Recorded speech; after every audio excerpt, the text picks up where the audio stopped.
Hi everyone, welcome to हम पे recipes. आज हम बनाएंगे फलाफल। अगर आप मेरे चैनल पे नए हो तो प्लीज़ मेरे चैनल को सब्सक्राइब कीजिएगा और फर्दर नोटिफिकेशन के लिए बेल आइकन को दबाइएगा। फलाफल बनाने के लिए यहाँ पे मैंने 1 कप काबुली चना लिया है। इसे हम 1 दिन के लिए दैट इज 24 आवर्स के लिए सोक करके रखा था।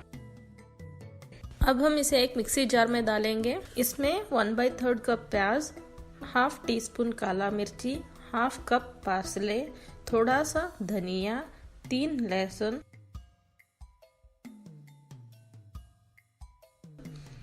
हाफ टी स्पून लाल मिर्ची पाउडर, हाफ टी स्पून जीरा पाउडर, हाफ टी स्पून धनिया पाउडर और 1 टीस्पून लेमन का जस्ट डालेंगे। एक ग्रेटर के सहायता से इस लेमन को मैंने ग्रेट करके रखा था और इसमें स्वाद अनुसार नमक डालकर ग्राइंड करेंगे।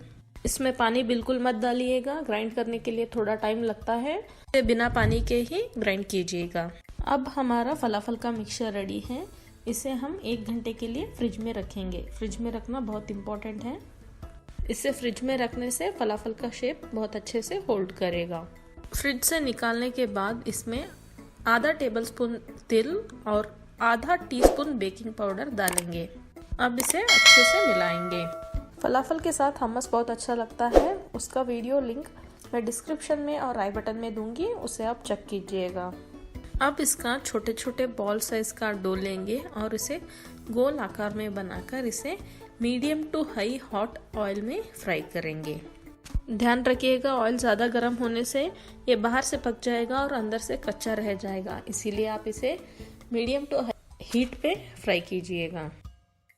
इसे आप क्रिस्पी एंड डार्क ब्राउन होने तक फ्राई कीजिएगा। कमेंट करके बताइएगा आपको ये वीडियो कैसा लगा। अब हमारा फलाफल रेडी है। इसे हम टिश्यू पेपर पे निकाल लेंगे। आई होप आपको ये वीडियो पसंद आया है। सो प्लीज़ इस वीडियो को लाइक कीजिएगा और मेरे चैनल को सब्सक्राइब कीजिएगा। Thank you.